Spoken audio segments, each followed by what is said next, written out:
Around the events of Star Wars Episode 2, Jango Fett is sent to the planet Telerath to group up with bounty hunters for a mission. This wealthy individual put together a crew of Jango, Nilda, Tyver, and Ren. Jango entered the pub where he met the crew. Jango Fett himself. It is a real honor, Nilda said. As Jango was making introductions, Boba popped out from behind Jango and surprised the crew. This is my son Boba. He'll be helping us on this job, part of his training. I assume none of you have a problem with that.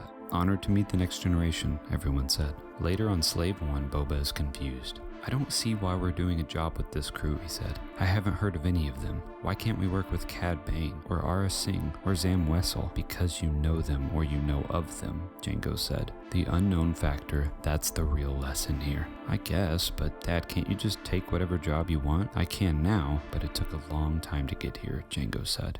We then flash to the very moment Darth Tyrannus offered Jango the opportunity to sell his genetic code to the Kaminoans for the creation of the clone army. I'm sure you'll find the price the Kaminoans are offering is more than fair, Tyrannus said. Although if you wish to retire from your current line of work, your compensation should be more than enough.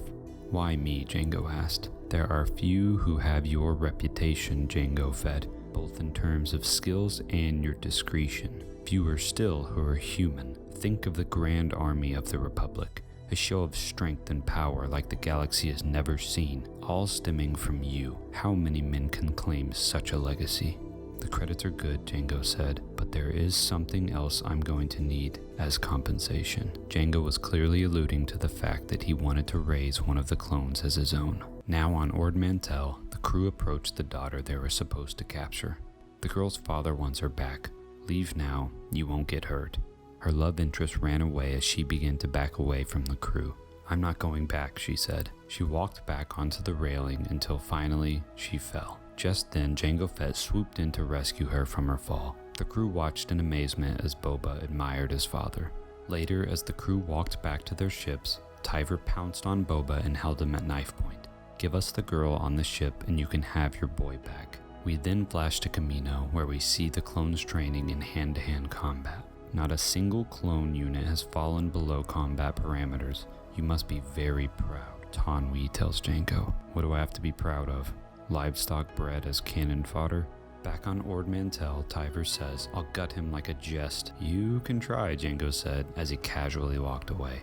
Just then, we see a blast and Boba has taken position above Tyver's dead body. Lesson for you, search your prisoners, Boba said. Ren angrily tries to take out Boba, but he makes quick work of him as well. This left Nilda as the only remaining member of the crew who didn't arrive with Jango. What do you think, Boba? He didn't seem to be part of their coup attempt, but he didn't do much to stop it either. No, just wait a minute, Nilda pleaded. It's your decision, Boba, Jango said. He forfeits his share of the bounty, but not his life. Nilda ran away, thankful to still be alive. Later on Slave One, Boba tells his father that the reason he left Nilda alive was because he wanted him to tell the other bounty hunters what happened that day. I want the whole galaxy to know what happens when they mess with Jango Fett.